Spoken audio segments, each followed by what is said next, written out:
Hello everybody, welcome to Chemical Dada. So in this video we will discuss about the Benz rule, which is a very important topic of the chapter chemical bonding. So this rule deals mainly with the shapes and geometry part of this chapter, and while dealing with this rule we will discuss mostly about the TBP or the trigonal bipyramidal structure. But before moving into that, let's get a basic idea of what this rule actually means. Okay, let's see. And also, before starting, this topic is very important for the JEE mains and advance. Not so much for NEET, but yes, for JEE mains and advance is very topic. Is very important. Sorry. Okay, let's have a look at the CH4 molecule now. Our very favorite CH4 or the methane molecule. So the methane molecule is sp3 hybridized. That is carbon having 4 hydrogen attached to it. Nice. सही है. Okay. तो देखो दोस्त, इस molecule में carbon है sp3 hybridised. ये तो हम बच्चे बच्चे को आता है. तो मतलब ये हर एक बॉन्ड होगा अपना sp3 हाइब्रिडाइज. ये भी sp3, ये भी sp3, ये भी sp3 और ये अपना फोर्थ वाला भी sp3. तो अभी sp3 का बॉन्ड एंगल कितना होता है? 109 डिग्री कुछ एक मिनट 28 मिनट शायद. और इसका एक करस्पॉन्डिंग बॉन्ड लेंथ भी होता है. तो हम एक चीज जानते हैं कि बॉन्ड लेंथ जो होता है वो एस कैरेक्टर के इनवर्स होता है, और बॉन्ड एंगल जो होता है वो एस के डायरेक्टली होता है. तो अभी क्योंकि इधर हर एक बॉन्ड sp3 हाइब्रिडाइज्ड है, तो मतलब ये सारे बॉन्ड एंगल सेम होंगे. ये भी होगा 109 डिग्री, ये भी 109, ये भी 109, ये भी 109, क्योंकि this is sp3 hybridised carbon atom. तो और इसका बॉन्ड लेंथ भी हर एक बॉन्ड का सेम ही होगा. अभी चलो देखते हैं. अभी देखते हैं थोड़ा इस मॉलिक्यूल को, CH2F2. इस मॉलिक्यूल में भी कार्बन sp3 हाइब्रिडाइज्ड है, यहाँ भी कार्बन sp3 हाइब्रिडाइज्ड है. तो ये भी दिखने में कुछ लगभग ऐसा ही होगा, दो हाइड्रोजन और दो फ्लोरीन के साथ. तो अभी ये हर एक बॉन्ड, मतलब हर एक बॉन्ड sp3 हाइब्रिडाइज्ड ऑर्बिटल से बना हो, तो ये एंगल भी होना चाहिए 109 डिग्री. ये भी 109 डिग्री, ये भी 109, ये भी 109 और ये भी 109. लेकिन जो दुख की बात है, ये होता नहीं है. ये होता नहीं है. ये जो बॉन्ड एंगल है ये 109 से कम होता है, और ये जो बॉन्ड लेंथ है ये नॉर्मल sp3 से ज़्यादा होता है. मतलब कार्बन फ्लोरीन जो बॉन्ड है वो मतलब नॉर्मल sp3 का जो बॉन्ड लेंथ होता है उससे ज़्यादा होता है. और ये जो अपना बॉन्ड एंगल है, मतलब फ्लोरीन कार्बन फ्लोरीन का जो बॉन्ड एंगल है वो it is greater than, sorry it's less than, sorry it's less than 109 degree. समझ में आया? 109 से लेस होता है. तो ये क्यों?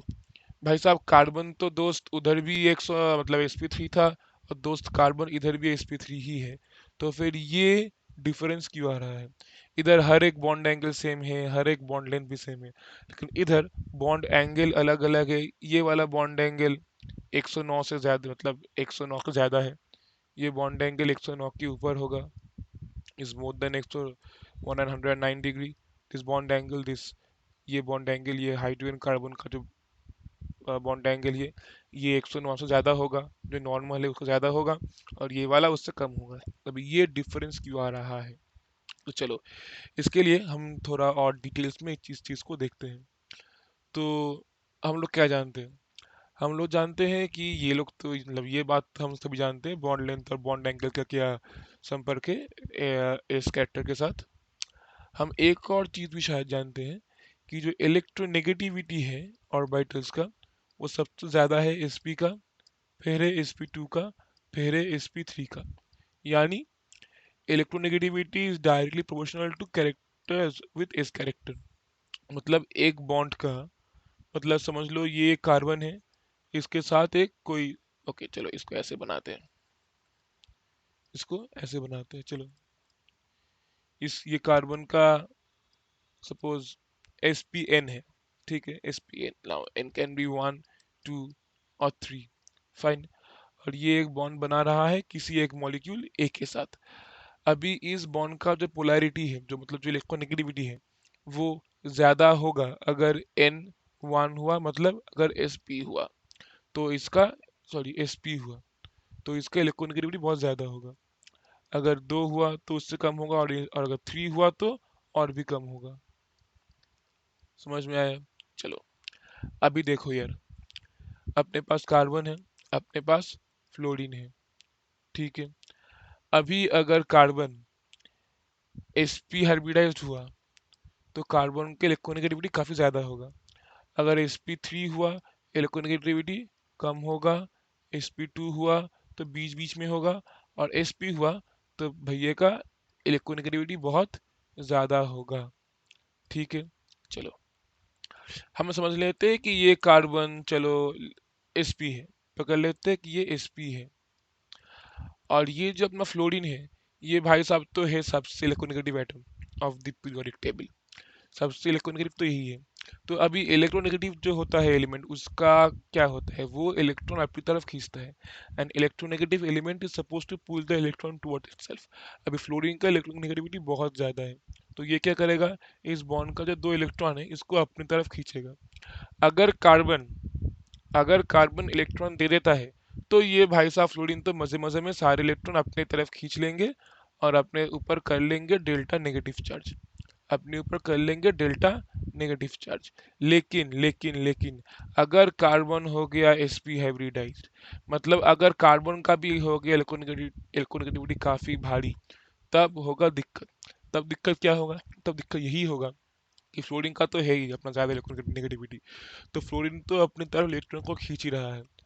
लेकिन अब कार्बन भी खींचेगा, कार्बन भी खींचेगा, क्योंकि उसका तो है sp3, उसका भी इलेक्ट्रोनेगेटिविटी काफी ज्यादा है। तो पहले जो एक तरफा मैच हो रहा था जब कार्बन sp3 था या फिर sp2 था, तब मैच चल रहा था एक तरफा। इसका इलेक्ट्रोनेगेटिविटी बहुत कम है, तो इसको फ्लोरीन ऐसा मतलब कुछ सम्मान नहीं है, कोई पूछ नहीं रहा था। तो फ्लोरीन बस अपनी तरफ खींचे चला जा रहा है, खींचे चला जा रहा है कि उसकी इलेक्ट्रोनेगेटिविटी बहुत ज्यादा है। लेकिन अगर भैया तुम इसको sp बना दोगे तो दोस्त कार्बन का इलेक्ट्रोनेगेटिविटी बढ़ जाएगा और ये भी खींचना स्टार्ट कर देगा। तो फ्लोरीन के लिए ना, fluorine's game is not going to be that easy any longer. समझ में आया? चलो, लेकिन यार अगर तुम फ्लोरीन होते तो तुम क्या चाहोगे? अगर भाई फ्लोरीन तो बोलेगा यार मैं तो हूँ इलेक्ट्रोनेगेटिव एलिमेंट, मेरा भी कोई इज्जत है, मेरा भी कोई इज्जत है, मैं हूँ सबसे इलेक्ट्रोनेगेटिव एलिमेंट, मेरा भी कोई इज्जत है। तो मैं चाहूंगा अपनी तरफ इलेक्ट्रॉन को पुल करना, टू पुल द इलेक्ट्रॉन। ये चाहेगा इलेक्ट्रॉन को अपनी तरफ पुल करना, फ्लोरीन। लेकिन ये कब पुल कर पाएगा, जब कार्बन होगा sp3 या फिर sp2 हाइब्रिडाइज। sp के टाइम में भी खींच पाएगा पर वो उतना इजी नहीं होगा, ये इन दोनों में इजी होगा।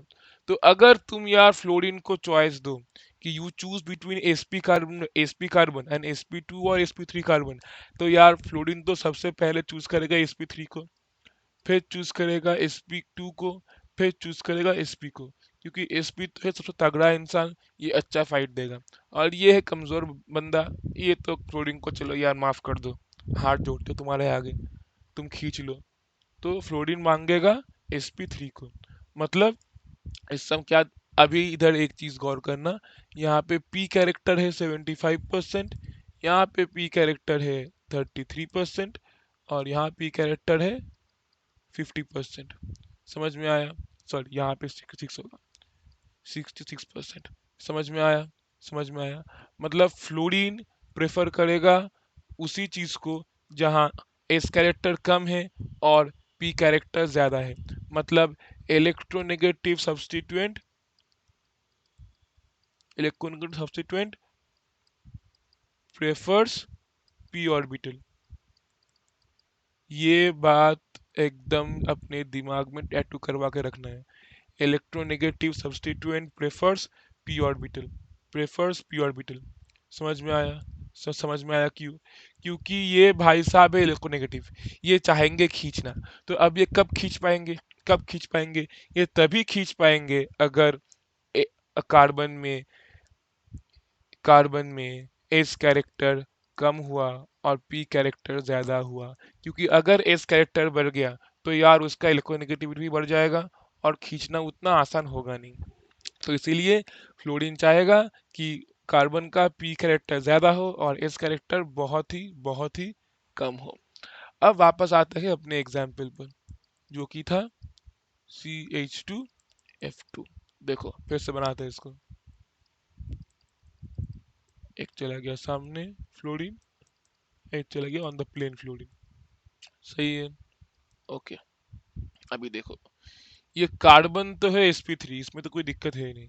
ये बंदा है तो sp3, इसमें कोई दिक्कत तो है नहीं।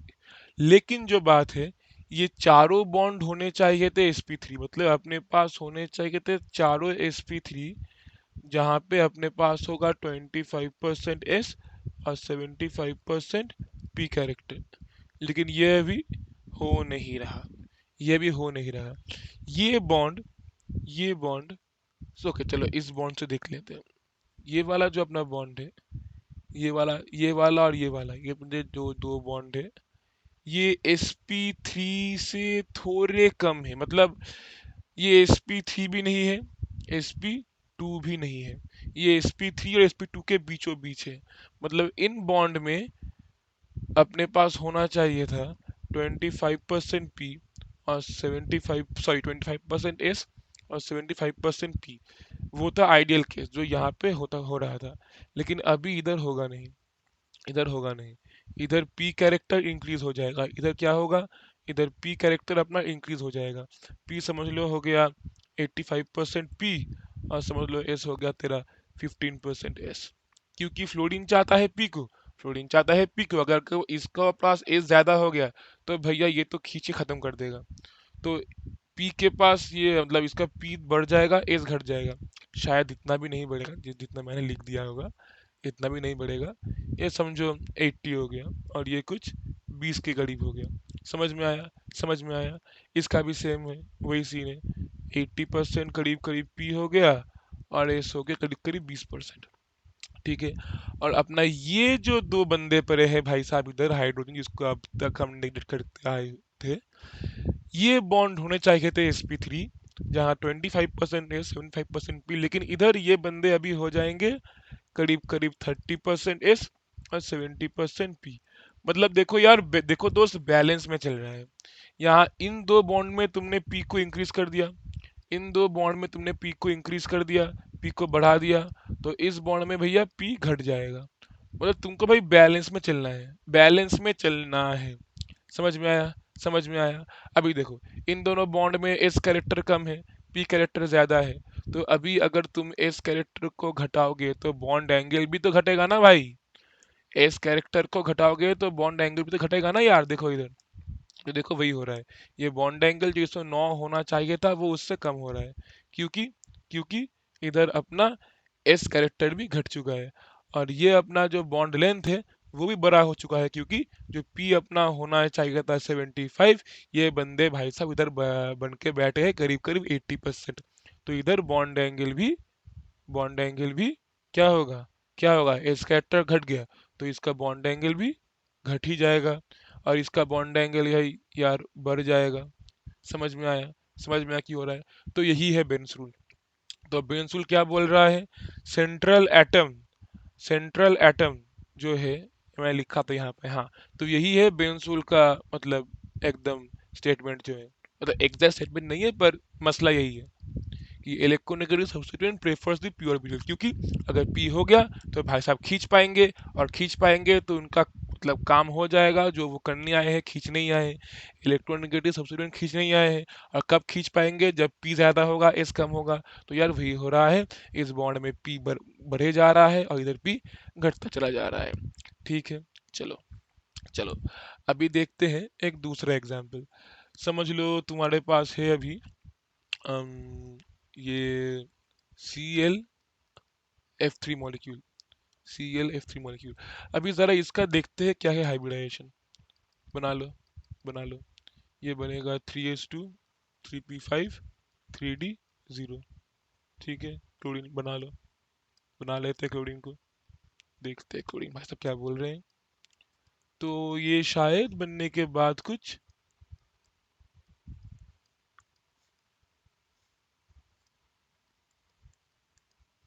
ऐसा दिखे। ये शायद बनने के बाद कुछ ऐसा दिखे। तो ये क्या हो गया? ये हो गया अपना sp3 डिहाइब्रिडाइज्ड। sp3 डिहाइब्रिडाइज्ड। तो इसका अभी शेप क्या होगा? इसका शेप होगा टीबीपी या फिर ट्राइगोनल बाइपिरामिडल। वो दिखने में कुछ ऐसा होता है। बीच में रहता है सेंट्रल एटम। इक्वेटोरियल प्लेन में रहते हैं तीन बंदे, अपने प्लेन में है। ऊपर चला जाएगा एक भाई साहब, नीचे आ जाएगा एक भाई साहब। तो अभी ये टीबीपी ज्योमेट्री अपने आप में काफी इंटरेस्टिंग, क्योंकि देखो ध्यान से देखना, ये जो तीन बॉन्ड है ये एक प्लेन में है, ये एक प्लेन में है, और ये इस प्लेन को हम बोलते हैं इक्वेटोरियल प्लेन। इक्वेटोरियल प्लेन, समझ में आया? और इन मतलब और ये हो गए इक्वेटोरियल प्लेन के इक्वेटोरियल बॉन्ड। और ये भाई हो गया, ये दो भाई हो गए एक्सियल बॉन्ड। क्या हो गया? Axial bond. समझ में आया? समझ में आया? मतलब अपने पास इस टीबी ज्योमेट्री में है 2 एक्सियल बॉन्ड और 3 पर है अपने पास इक्वेटोरियल बॉन्ड। समझ में आया? अभी देखो, यहाँ एक और चीज ध्यान देने वाली है। ये जो इक्वेटोरियल बॉन्ड है ये अपना पूरा चीज है sp3 हाइब्रिडाइज्ड, लेकिन इधर अलग अलग सीन है। 3 इक्वेटोरियल बॉन्ड है sp2 हाइब्रिडाइज्ड और 2 एक्सियल बॉन्ड है pd हाइब्रिडाइज्ड। और ऐड कर दो तो बन जाएगा sp3 हाइब्रिडाइज्ड, जो अपना इधर सीन था। मतलब क्या? मतलब क्या? मतलब इधर है अपने पास sp3d, मतलब एक्सियल बॉन्ड बन गया pd और इक्वेटोरियल बॉन्ड बन गया sp2। ठीक है। अभी यार जरा ध्यान से देख के बोलना।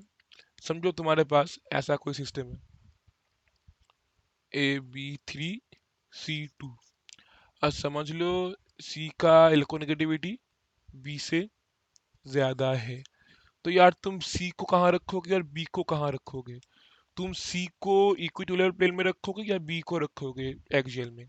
देखो, अब हम जानते हैं कि ये अभी हम इधर पढ़ के आए हैं बेंस रूल में। क्या पढ़ के आए हैं? Electronegative substituent prefers the P orbital, और कारण भी हम जान चुके हैं। तो देखो, अभी यहाँ सी और बी में से इलेक्ट्रोनेगेटिव तो रहा अपना सी, रहा सी। तो सी प्रेफर करेगा कौन सा? सी प्रेफर करेगा अपना पी ऑर्बिटल, और ये भाई बी प्रेफर करेगा अपना एस ऑर्बिटल। ठीक है। अभी यहाँ एक्सियल है पीडी और इक्वेटोरियल है sp2। मतलब एक्सियल में एस कैरेक्टर तो है 0, और यहाँ एस कैरेक्टर है कितना? 33%। समझ में आया? यहाँ पी है 50% और यहाँ पी है कुछ 66% के करीब। मतलब यहाँ एस तो यार 0 है और यहाँ ए है 33%। तो इसको तो चाहिए पी, क्योंकि सी ठहरा अपना इलेक्ट्रोनेगेटिव। तो तुम सी को कहाँ रखोगे जहाँ पे एस एकदम ही नहीं है?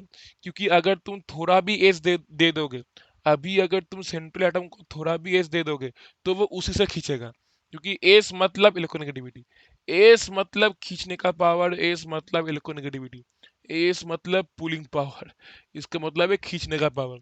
तो अभी यार सी तो खुद खींचना चाहता है, क्योंकि सी का इलेक्ट्रॉन की नेगेटिविटी काफी हाई है। तो सी चाहता है खुद खींचना, और अगर तुम ए को एस दे दोगे तो सी तो खींच नहीं पाएगा। तो सी चाहेगा यार लफड़े में नहीं पड़ते हैं, चुपचाप वहां चलते हैं जहां एस कैरेक्टर नहीं है, जहां पी है, हम आराम से खींच पाएंगे इलेक्ट्रॉन्स। तो यहाँ पे इलेक्ट्रोनेगेटिव सी चला जाएगा एक्सियल बॉन्ड में, और बी चला जाएगा इक्वेटोरियल बॉन्ड में। समझ में आया? मतलब ये अपना जो मॉलिक्यूल है दिखने में कुछ ऐसा होगा।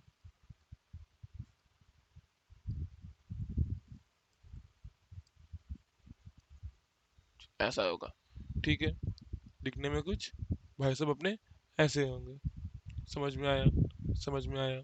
चलो, मतलब जो अपना एक्सियल बॉन्ड है, तो यहाँ पे हम लिख सकते हैं कि एक्सियल बॉन्ड में हम रखते हैं इलेक्ट्रोनेगेटिव सब्स्टिट्यूएंट को, और इक्वेटोरियल में हम रखते हैं, अपने जिसके इलेक्ट्रोनेगेटिविटी कम है एंड पाई बॉन्ड। अरे यार क्या भौंके जा रही हो, इलेक्ट्रोनेगेटिव तो समझ में आ गया, ये तो भाई समझ में आ गया, ये तुम अभी समझा चुके हो काफी अच्छी तरह से, ये भी ठीक है। अभी ये पाई बॉन्ड कौन है बे, पाई बॉन्ड कौन है? चलो, pi bond and lone pair. अरे यार पाई बॉन्ड समझ में नहीं आ रहा, तुम लोन पे डाले जा रहे हो। समझा देंगे दोस्त, देखो देखो देखो देखो देखो, पाई बॉन्ड का क्या सीन है। हम पहले भी पढ़ चुके हैं कि सिग्मा बॉन्ड जो है वो पाई बॉन्ड से स्ट्रांग होता है।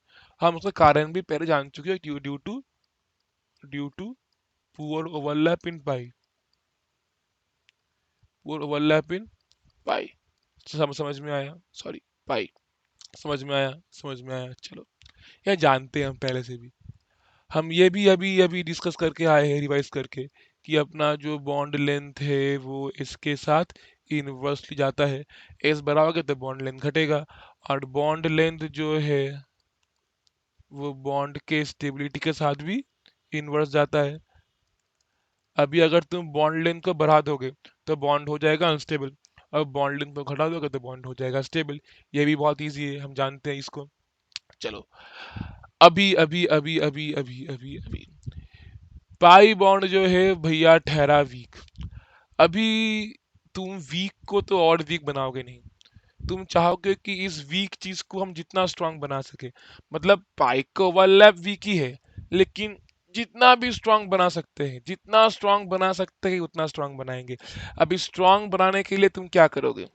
स्ट्रांग बनाने के लिए तुम वहीं डालोगे ना जहाँ पे बॉन्ड अच्छा बनेगा। अभी भाई टीबीपी में कहाँ बॉन्ड अच्छा बनेगा, एक्जेल में या इक्वेटोरियल में? अरे मूर्ख, यहाँ ही अच्छा बनेगा इक्वेटोरियल में, क्योंकि यहाँ पे एस कैरेक्टर ज्यादा है तो बॉन्ड लेंथ कम होगा, तो बॉन्ड लेंथ कम होगा। समझ में आया, समझ में आया। टीबीपी का जो सीन है, वहां पे इक्वेटोरियल में स्ट्रॉन्ग बॉन्ड बनते हैं, इक्वेटोरियल में स्ट्रॉन्ग बॉन्ड बनते हैं, स्ट्रॉन्ग बॉन्ड बनते हैं। और स्ट्रॉन्ग बॉन्ड के वहां तुम पाई बॉन्ड को डालोगे, क्योंकि भाई सिग्मा तो रहेगा खुद स्ट्रॉन्ग, तो तुम सिग्मा को जहां डालोगे वो स्ट्रॉन्ग बॉन्ड ही बनाएगा। लेकिन यार पाई ठहरा गरीब आदमी, तो गरीब आदमी को थोड़ा हेल्प करते हैं, थोड़ा चैरिटी करते हैं, उसको डाल देते हैं इक्वेटोरियल पोजीशन में। मतलब अगर तुम्हारे पास समझो कुछ ऐसा सा सिस्टम हुआ, ए है जहाँ पे AO2BC, समझो तुम्हारे पास कुछ ऐसा है, समझो कुछ ऐसा है, तो तुम कैसे बनाओगे उसको? ए बन गया, तो तुम दो पाई बन बना दिया इधर, ठीक है। अभी चलो डी भी लगा देते, अभी देखते हैं बी का इलेक्ट्रोनेगेटिविटी सी से ज्यादा है, सी का ज्यादा है डी से, सही है। तो अभी देखो, ये भाई भाई साहब ऑक्सीजन तो बनेगा अपना पाई बॉन्ड, ये तो हम सबको पता है, ऑक्सीजन तो बनाएगा अपना पाई बॉन्ड। तो हम क्या करेंगे, सबसे पहले सबसे पहले हम सेंट्रल एटम को इधर ड्रॉ करेंगे, पाई बॉन्ड को लगा देंगे इक्वेटोरियल पोजीशन में। समझ में आया, चलो। अभी देखते हैं इलेक्ट्रोनेगेटिविटी बी का ज्यादा है, तो बी चला गया अपना एक्सियल पोजीशन में। उसके बाद है सी, सी का इलेक्ट्रोनेगेटिविटी बी से कम है, तो लेकिन तो बी भी आएगा दूसरे एक्सियल में। और डी का इलेक्ट्रोनेगेटिविटी सबसे कम है, तो वो चला जाएगा जो अपना तीसरा और लास्ट बाकी है इक्वेटोरियल पोजीशन, चला जाएगा उधर। तो बी और सी एक्सियल में, पाई बॉन्ड चला गया इक्वेटोरियल में, और सबसे कम इलेक्ट्रोनेगेटिव डी भी चला गया इक्वेटोरियल में। समझ में आया, समझ में आया, समझ में आ जाना अच्छा है, क्योंकि कोई रॉकेट साइंस तो है नहीं। समझ में आ गया, चलो। अभी तो पाई बॉन्ड ठीक है। अभी ये लोन पेयर का क्या सीन है भाई, लोन पेयर का क्या सीन है? लोन पेयर क्यों लिखे हो बे तुम इधर? चलो बताते हैं तुमको, देखो।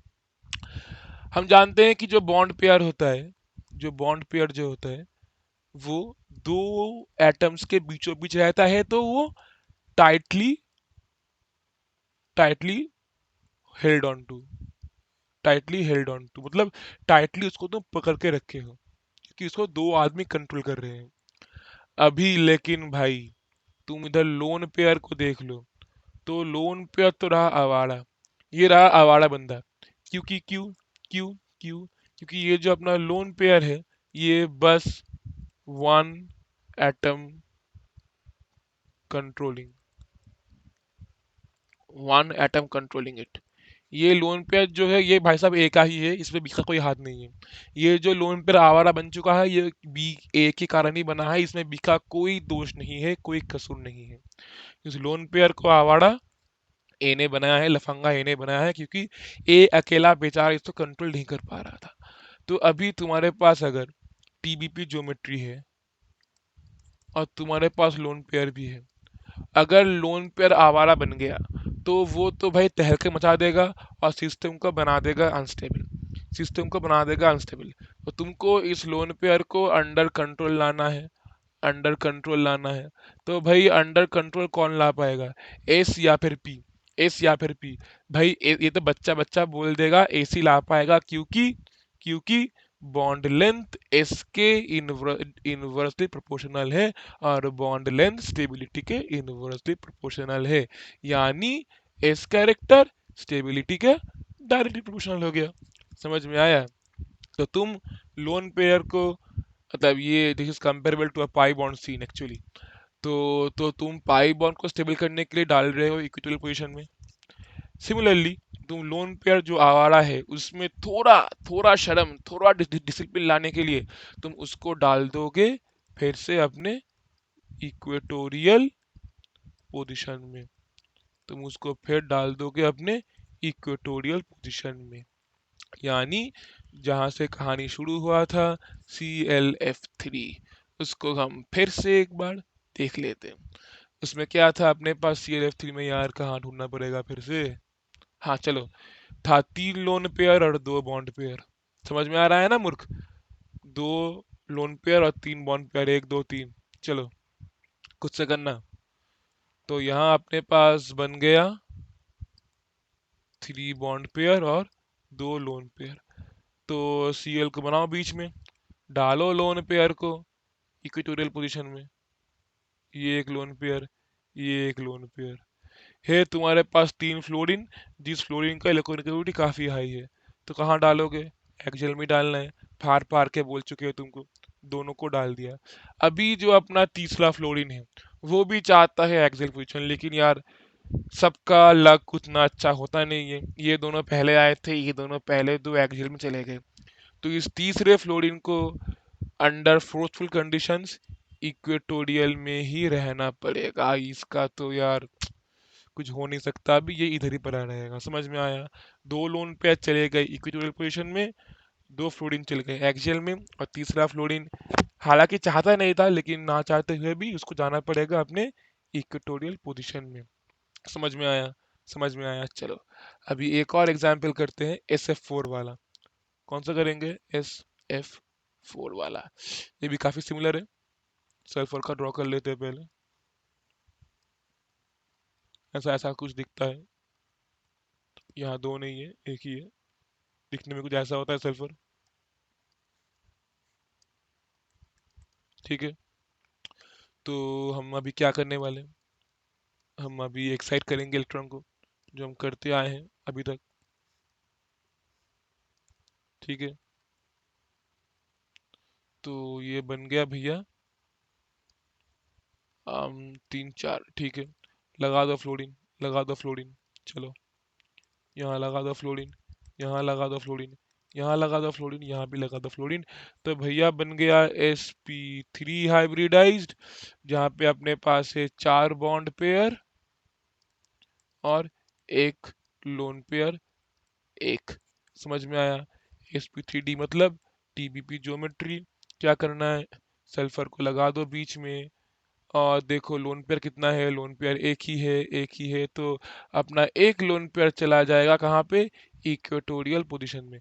पहले तो भाई इसका व्यवस्था करना होता है लोन पेयर और पाई बॉन्ड का, लगा दिया। अब बाकी चारों फ्लोरीन में से एक फ्लोरीन चला गया एक एक्सियल में, दोनों एक्सियल में 2 चले गए, और बाकी 2 ना चाहते हुए भी रहना पड़ेगा इक्वेटोरियल पोजीशन में।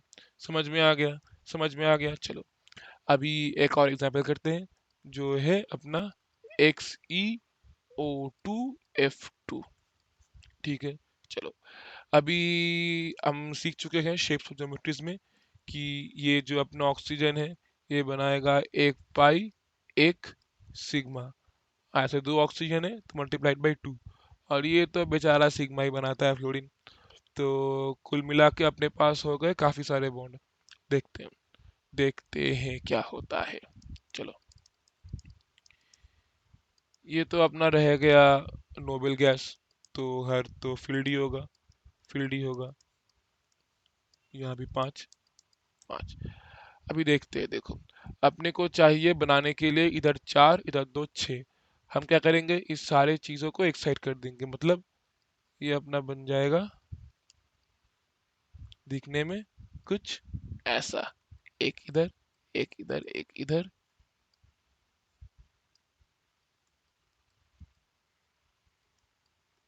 समझ में आया? चलो, अब क्या होता है देखते हैं। चलो चलो चलो, ये बन गया एक फ्लोरीन, ये बन गया दूसरा फ्लोरीन, ये हो गया एक ऑक्सीजन का सिग्मा, ये हो गया दूसरा ऑक्सीजन का सिग्मा, एक ऑक्सीजन का पाई, दूसरा ऑक्सीजन का पाई। तो ये भाई साहब का हाइब्रिडेशन का स्टेट है फिर से sp3d। मूर्ख, इन दोनों को नहीं लिया, ये पाई बॉन्ड है, इसको काउंट नहीं करते, तो हो गया sp3। यानी बॉन्ड पेयर अपने पास है चार और लोन पेयर है अपने पास एक। ठीक है, फिर से ये अपना बनेगा लेकिन टीबीपी ज्योमेट्री। फिर से बनाते हैं, फिर से बनाते हैं। चलो, लगा दो जेनॉन को इधर। एक लोन पेयर चला गया इक्वेटोरियल में। अच्छा फ्लोरीन, सॉरी, यहाँ हम गलती कर बैठे जल्दबाजी में। चलो देखते हैं फिर से एक बार। चलो चलो चलो चलो चलो, ये है अपना जेनॉन। अपने पास है चार बॉन्ड पेयर एक लोन पेयर। तो लोन पेयर को डाल दो तुम पहले इक्वेटोरियल में। समझ में आया? चलो, अभी चार बॉन्ड पेयर में से भैया दो है फ्लोरीन जो जाएंगे अपने, जो जाएंगे अपने एक्सियल में, और दो हुए अपने ऑक्सीजन जो बना रहे हैं पाई बॉन्ड, पाई बॉन्ड। तो ये वाले जाएंगे इक्वेटोरियल में, और ये फ्लोरीन चला गया ऊपर और दूसरा फ्लोरीन चला आया नीचे। समझ में आया? कोई ऐसा दिक्कत तो होना चाहिए नहीं, क्योंकि देखो मैं फिर से बोलता हूँ, लोन पे जाएगा कहाँ, इक्वेटोरियल में। सीख चुके हैं पहले क्यों। अभी दो ऑक्सीजन थे जो पाई बॉन्ड बना रहे थे, अभी पाई बॉन्ड में कहाँ जाएगा, इक्वेटोरियल में चला गया। और फ्लोरीन तो फिर बचा ही है दो एक्सियल, तो उधर डालना पड़ेगा तुमको वैसे भी। और और वैसे भी फ्लोरीन एक्सियल को ही प्रेफर करता है। समझ में आया? समझ में आया ये वाला एग्जाम्पल? समझ में आया? चलो चलो, अभी एक दूसरा एग्जाम्पल देख लेते हैं हम लोग। जैसा कि, चलो वैसे दूसरा कोई है नहीं एग्जाम्पल, यही काफ़ी है। मतलब अभी हम काफ़ी सारे एग्जाम्पल जैसे कवर कर चुके हैं इस चैप्टर में, मतलब इसके बाहर कुछ खास आता नहीं है एग्जाम्पल, मतलब एग्जाम्स में। फिर से एक देख लेते हैं हम, वैसे भी लास्ट एग्जाम्पल बोल चुका हूँ, BRF5।